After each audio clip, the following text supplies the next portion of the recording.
ಕಾಂಗ್ರೆಸ್ ಸರ್ಕಾರಕ್ಕೆ BJP 40% commission ಸರ್ಕಾರ ಎಂದು ಸಾಬೀತು ಮಾಡಲು ಆಗಲಿಲ್ಲ. ಈ ಕಾಂಗ್ರೆಸ್ ಸರ್ಕಾರ 100% ಭ್ರಷ್ಟಾಚಾರ ಅಂತ ಸಾಬೀತು ಮಾಡಿದ್ದಾರೆ. 187 ಕೋಟಿ ಲೂಟಿ ಮಾಡಿದ್ದಾರೆ ಎಂದು ಬಿಜೆಪಿ ಶಾಸಕ ಬಸನಗೌಡ ಪಾಟೀಲ್ ಯತ್ನಾಳ್ ಆರೋಪಿಸಿದರು. ಬೆಳಗಾವಿಯಲ್ಲಿ ಸುದ್ದಿಗಾರರೊಂದಿಗೆ ಮಾತನಾಡಿದರು. ಇವತ್ತಿದು ಇದೆ ಸೌಹಾರ್ದ ಉದ್ಘಾಟನೆ. ಈಗ ಬಿಜೆಪಿ ಸರ್ಕಾರದಾಗ ಸಿದ್ದರಾಮಯ್ಯ ಕಾಂಗ್ರೆಸ್ ಸರ್ಕಾರ 40% ಅಂತ ಆರೋಪ ಮಾಡ್ತಾ ಇದ್ದಾರೆ.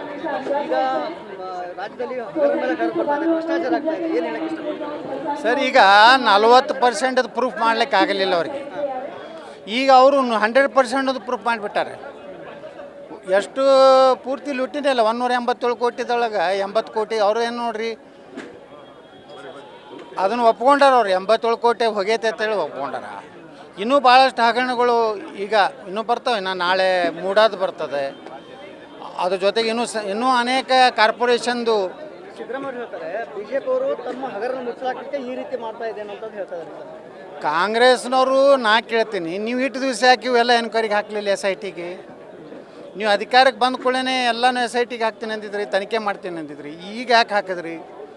ಈಗ ನಿಮ್ಮ ಹಗರಣವನ್ನು ನಾವು ಯಾವುದೇ ಹೊಂದಾಣಿಕೆ ಇಲ್ಲಾರ್ದೇ ಇವತ್ತೇನು ಓಪನ್ ಮಾಡ್ತಾ ಇದ್ದೀವಿ, ಬಹಿರಂಗಪಡಿಸ್ತಾ ಇದ್ದೀವಿ. ಅದರಿಂದ ನಮ್ಮ ಕೆಲವೊಂದು ನಾಯಕರುಗಳ ಬಾಯಿ ಮುಚ್ಚಿಸಲಿಕ್ಕೆ ನೀವು ಇದನ್ನು ಹಗರಣಗಳನ್ನು ಇಟ್ಟು ದಿವಸ ಯಾಕೆ ಹೇಳಿಲ್ಲ? ತಾಂಡ ಅಭಿವೃದ್ಧಿ ನಿಗಮದ್ದು, ಬೋವಿ ನಿಗಮದ್ದು, ನೀವು ಯಾರ್ಯಾರ್ದು ಏನದಾವು ಎಲ್ಲನೂ ತೆಗೀರಿ, ಎಲ್ಲ ಕೂಲಾಗಲಿ. ಬ್ಲ್ಯಾಕ್ ಮೇಲ್ ಮಾಡ್ಲಿಕ್ಕೆ ಇವತ್ತು ಇದನ್ನು ಅಸ್ತ್ರ ಉಪಯೋಗ ಮಾಡ್ತಾ ಇದ್ದಾರೆ ಪೂರ್ತಿ. ಸಿದ್ದರಾಮಯ್ಯ DK ಶಿವಕುಮಾರ್ ಅಲ್ರಿ, DK ಶಿವಕುಮಾರ್ ಹೇಳ್ತಾನೆ ಅಧಿಕಾರಿಗಳು ಮಾಡ್ಯಾರ, ನಾಲಾಯಕ ಅಧಿಕಾರಿಗಳ ಹೇಳ್ತಾನೆ. ಅಧಿಕಾರಿಗಳು ಮಂತ್ರಿಗಳು ನಿಗಮ ಅಧ್ಯಕ್ಷ ಇವ್ರದ್ದು ಎಲ್ಲರದ್ದು ಇಲ್ಲಾರ್ದೇ ಮಾಡ್ತಾರ. ಫೈನಾನ್ಸ್ ಸೆಕ್ರೆಟ್ರಿ ಚುನಾವಣೆ ನೀತಿ ಸಂಹಿತೆ ಜಾರಿ ಐತಿ. 26ನೇ ತಾರೀಕಿಗೆ ವೋಟಿಂಗ್ ಐತಿ. 21 ಮೇ 2024ಕ್ಕೆ 50 ಕೋಟಿ ರೂಪಾಯಿ ಡೈರೆಕ್ಟ್ ನಿಗಮಕ್ಕೆ ಹಣ ಜಮಾ ಮಾಡ್ತಾರೆ. ಕೋಡ್ ಆಫ್ ಕಂಡಕ್ಟ್ ಇದ್ದ. ಬಿಜೆಪಿ ಸರ್ಕಾರದಲ್ಲಿ ಭ್ರಷ್ಟಾಚಾರ ನಡೆಯಲ್ವಾ ಅನ್ನೋ ಪ್ರಶ್ನೆ ಆಗ್ತಾ ಇದೆ ಸರ್.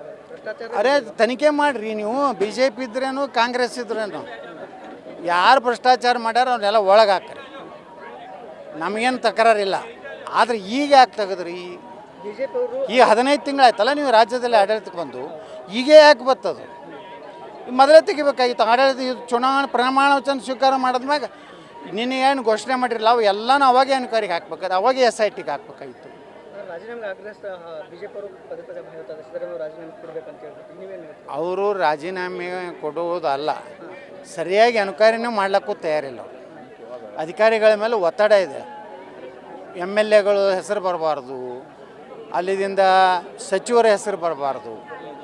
ಇವತ್ತು ನಾಗೇಂದ್ರ ಏನಾರೇ ಬಾಯಿ ಬಿಟ್ಟರೆ ಇದು ಹಣ ರಾಹುಲ್ ಗಾಂಧಿಯವ್ರಿಗೂ ತನೂ ಈ ಹಣ ಹೋಗಿದೆ. ಅದಕ್ಕೇ ಇವತ್ತು ನಾಗೇಂದ್ರನ ರಾಜೀನಾಮೆ ತೊಗೋಬೇಕಾದ್ರೆ ಎಷ್ಟು ದಿವಸ ಬೇಕಾಯಿತು? ಕೊಡಲಿಲ್ಲ. ನಾಗೇಂದ್ರ ಹೇಳ್ದ ನನ್ನೇನ ರಾಜೀನಾಮೆ ತೊಗೊಂಡ್ರೆ ನಿಮ್ದು ಎಲ್ಲರದ್ದು ಬಣ್ಣ ಬಯಲು ಮಾಡ್ತೀನಿ ಅಂದ. ದಿಲ್ಲಿಗೆ ಹೋಗ್ಯದ. ದಿಲ್ಲಿಯವ್ರ ಪಾತ್ರ ಇದೆ. ಅದೇ ನಾ ಹೇಳೋದು, CBIಗೆ ಯಾಕೆ ಕೊಡೋತೀವಿ? ದಿಲ್ಲಿಗೆ ಹೋಯ್ತಂದ್ರೆ ಎಲ್ಲರದು ಈ SIT ಏನದ ಇವ್ರ ಕಂಟ್ರೋಲಿದೆ. ಪೊಲೀಸ್ ಆಫೀಸರು ಕರ್ನಾಟಕದಲ್ಲಿ DG ಹಿಡಿದು ಇವ್ರ ಕಂಟ್ರೋಲ್ನಾಗಿರ್ತಾರೆ. ಇನ್ನೂವರೆಗೂ ನಾಗೇಂದ್ರನ ಅರೆಸ್ಟ್ ಮಾಡಲಿಲ್ಲ SIT ಅವರು. ಅದರ ಅಧ್ಯಕ್ಷನ ಅರೆಸ್ಟ್ ಮಾಡಲಿಲ್ಲ. ಈಗ ಅರೆಸ್ಟ್ ಮಾಡಿದವ್ರು ಯಾರು? EDದವರು. EDಯವ್ರ ಬಳಿ ಸಾಕಷ್ಟು ಪ್ರೂಫ್ ಅದಾವ. ಅವ್ರು ಸುಮ್ಮನೆ ಮಾಡ್ಲಿಕ್ಕೆ ಬರೋದಿಲ್ಲ.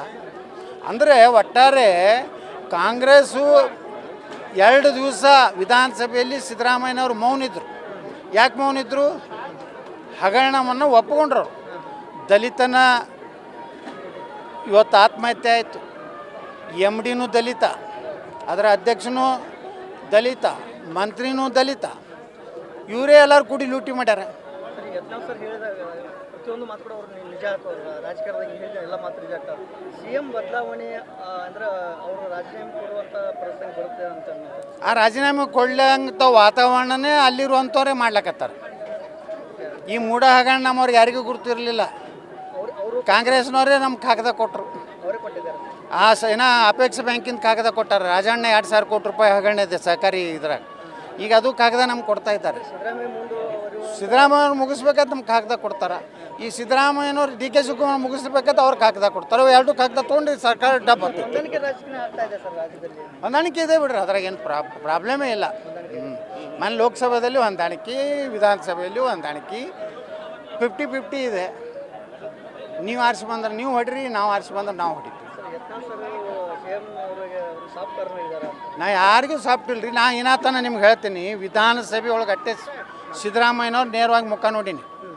ನಾನು ಈ 15 ತಿಂಗಳದಾಗ ಒಂದು ದಿವಸರೇ ಸಿದ್ದರಾಮಯ್ಯವ್ರ ಮನೆಗೆ ಹೋಗಿದ್ರೆ, ವಿಧಾನಸೌಧ ಅವ್ರ ಕಚೇರಿಗೆ ಹೋಗಿದ್ರೆ, ಅವ್ರ ಬಳಿ ಏನೋ CC ಕ್ಯಾಮ್ರಾ ಇದ್ದರೆ ತೆಗೆದುಕೊಡತ್ತೇಳಿ ನಾ ರಾಜಕೀಯ ನಿವೃತ್ತಿ ಆಗ್ತೀನಿ. ನಂದು ಏನೂ ಕೆಲಸ ಇಲ್ಲ ಸಿದ್ದರಾಮಯ್ಯವ್ರ ಬಳಿ. ನಮ್ದು ಏನೂ ಯಾರ ಬಳಿ ಯಾವ ಮಿನಿಸ್ಟ್ರ್ ಬಳಿ ಹೋಗಿಲ್ಲ. ಇನ್ನಾತನ ಯಾವ ಮಂತ್ರಿಗಳು ಚೇಂಬರ್ಗೆ ಹೋಗಿಲ್ಲ.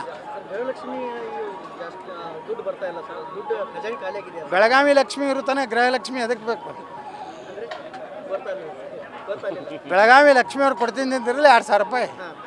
ಅವ್ರು ಇಲೆಕ್ಷನ್ ಖರ್ಚೆ ಭಾಳ ಆಗೈತೆ, ಅವ್ರಿಗೆ ಹೆಂಗೆ ಕೊಡ್ಲಿಕ್ಕಾಗ್ತದೆ?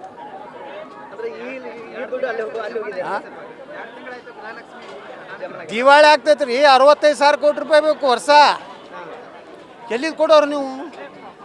ನೌಕರದಾರ ಸಂಬಳ ಮಾಡುವಂಥ ಪರಿಸ್ಥಿತಿ ಉಳಿದಿಲ್ಲ. ಇನ್ನೊಂದು 3-4 ತಿಂಗಳು ತಡ್ರಿ ಕರ್ನಾಟಕ. ಈಗ ನೋಡಿರಿ, ಮೊನ್ನೆ ನಮ್ಗೆ ಮಾಧ್ಯಮದವ್ರು ಹೇಳಕತ್ತಿದ್ರು, ಎಲ್ಲ ಗ್ಯಾರಂಟಿಗಳನ್ನು ಇದು ಮಾಡ್ತಾರ್ತೇನು, ಸ್ಟ್ರೀಮ್ಲೈನ್ ಮಾಡ್ತಾರೆ. ಏನು ಮಾಡೋರು ಈಗ ಸ್ಟ್ರೀಮ್ಲೈನ್ ಅಂದರೆ, ಯಾರ ಮನೆ ಕಲರ್ TV ಇದ್ರೆ ಅವ್ರು ಬರೋದಿಲ್ಲ, ಮೋಟ್ರ್ ಸೈಕಲ್ ಇದ್ರೆ ಬರೋದಿಲ್ಲ, ಯಾರ್ದು ಮನೆ RCC ಛತ್ ಇತ್ತಂದ್ರೆ ಬರೋದಿಲ್ಲ. ಇನ್ನು ಚಾಲು ಆಗ್ತಾವೆ ನೋಡಕತ್ತೀರಿ. ಅಧಿಕಾರ ಬರುತ್ತಾನೆ ಮಾತ್ರ ಗ್ಯಾರಂಟಿ ಇದು ಮೋಸ ರೀ. ಹೆಂಗೆ ಕೊಡ್ತೀರಿ ಹೇಳ್ರಿ? ಹಾಂ, ನೀವು 65,000 ಕೋಟಿ ರೂಪಾಯಿ ಡೆವಲಪ್ಮೆಂಟೇ ಇಲ್ಲ. ಇವತ್ತು ನೋಡಿರಿ, MLAಗಳು ಮೊನ್ನೆ ಕಾಂಗ್ರೆಸ್ ಶಾಸಕಾಂಗ ಪಕ್ಷದಾಗ MLAಗಳದ್ದು ವಾದ ಏನಂದ್ರೆ, ನೀವು ಡೆವಲಪ್ಮೆಂಟ್ ಕೊಡಲಿ, ಬರೀ ಗ್ಯಾರಂಟಿ ಹೇಳಿದ್ರೆ ನಾವೇನು ಮಾಡೋಣ್ರಿ ಅಂತಾರೆ. ಆದರೆ ಮಂತ್ರಿಗಳೆಲ್ಲ ತಿಲ್ಲಕತ್ತಾರೆ, ಕಾರ್ಪೊರೇಷನ್ ಮುಳುಗಿಸ್ಲಾಕತ್ತಾರೆ, ನೋಡ್ಲಾಕತ್ತೀರಿ. ಆದರೆ MLAಗಳಿಗೇನು ಸಿಗ್ತಾಯಿಲ್ಲ ಪಾಪ. ಅವರು ಹೊಟ್ಟೆ ಖಾಲಿ ಆಗೈತಿ. ಅವರು ಏನಾಗೈತಿ, ಅವರು 30, 40, 50 ಕೋಟಿ ರೂಪಾಯಿ ಖರ್ಚು ಮಾಡಿ MLA ಆಗ್ಯಾರ.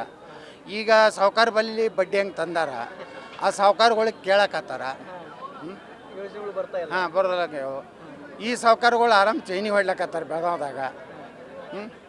ಹೀಗಾಗಿ ಅವ್ರು ಏನು ಮಾಡಬೇಕು, ಅವರು MLAಗಳು ಅದಕ್ಕೆ ಅವ್ರು ಹತ್ತಾರ, ನಾವು ಕೊಡೋಪ್ಪ ಒಂದು 50 ಕೋಟಿ ರೂಪಾಯಿ ಒಂದೊಂದು ಕಾನ್ಸ್ಟಿಟ್ಯೂನ್ಸಿಗೆ ಕೊಡು ಹತ್ತಾರೆ. ಅದು ದುಡ್ಡು ಬಂದರೆ ಒಂದು 4 ದುಡ್ಡು ಕಾಂಟ್ರಾಕ್ಟರ್ ತಂದು ಕೊಡ್ತಾರೆ MLA. ಇವ್ರದ್ದು ನಡೀತೈತಿ ಗಾಡಿ. ರಾಜ್ಯದ ಜನರು ಹಾಗಾದ್ರೆ ಕಾಂಗ್ರೆಸ್ ಸರ್ಕಾರ ಬಂದು ಉಪಯೋಗಿಲ್ಲ ಅಂತೀರಾ? ಕಾಂಗ್ರೆಸ್ ಕಲಾಸಿ ಮಾಡ್ತಾರೆ ನೋಡಕತ್ರಿ. ಇನ್ನು 2 ವರ್ಷ ಕಾಂಗ್ರೆಸ್ ಮುನಿಗೆ ಹೋಗ್ತೈತಿ ಇಲ್ಲೇ, ಅದು ಗ್ಯಾರಂಟಿಗೆ. ಕಾಂಗ್ರೆಸ್ಸು ಮುಳುಗೋದು ಗ್ಯಾರಂಟಿ, ಈ ಸರ್ಕಾರ ಹೋಗೋದು ಗ್ಯಾರಂಟಿ, ಸಿದ್ದರಾಮಯ್ಯ ಮನೆಗೆ ಹೋಗೋದು ಗ್ಯಾರಂಟಿ, DK ಶಿವಕುಮಾರ್ ಜೈಲಿಗೆ ಹೋಗೋದು ಗ್ಯಾರಂಟಿ. ಎಲೆಕ್ಷನ್ ಮುಗಿದ ಮುಂಚೆ ಒಟ್ಟು ಹೋಗ್ತಾರೆ 3 ತಿಂಗಳ. ಸಿಎಂ ಸಿದ್ದರಾಮಯ್ಯ ಹಾಗೂ ಸಚಿವರು 187 ಕೋಟಿ ಹೋಗಿದೆ ಅಂತ ಒಪ್ಪಿಕೊಂಡಿದ್ದಾರೆ. ಇನ್ನೂ ಬಹಳಷ್ಟು ಹಗರಣಗಳು ಹೊರಗೆ ಬರುತ್ತವೆ. ಮುಡಾ ಸೇರಿದಂತೆ ಅನೇಕ ಹಗರಣಗಳು ಹೊರಬರುತ್ತವೆ. ಕಾಂಗ್ರೆಸ್ ಸರ್ಕಾರಕ್ಕೆ ನಾನು ಕೇಳ್ತೀನಿ, ಇಷ್ಟು ದಿನ ಯಾಕೆ ಇವುಗಳನ್ನು ತನಿಖೆಗೆ ಹಾಕಲಿಲ್ಲ? ನೀವು ಅಧಿಕಾರಕ್ಕೆ ಬಂದ ಕೂಡಲೇ ಎಲ್ಲ ಹಗರಣಗಳನ್ನು SITಗೆ ಕೊಡುತ್ತಾರೆ ಎಂದು ಹೇಳಿದ್ರಿ. ಈಗ ಯಾಕೆ ಹಾಕಿದ್ರಿ? ನಿಮ್ಮ ಹಗರಣವನ್ನು ಯಾವುದೇ ಹೊಂದಾಣಿಕೆ ಇಲ್ಲದೆ ಬಹಿರಂಗ ನಡೆಸುತ್ತೇವೆ ಎಂದರು. ರಾಜಶೇಖರ್ ಹಿರೇಮಠ್, KMM ಕನ್ನಡ, ಬೆಳಗಾವಿ.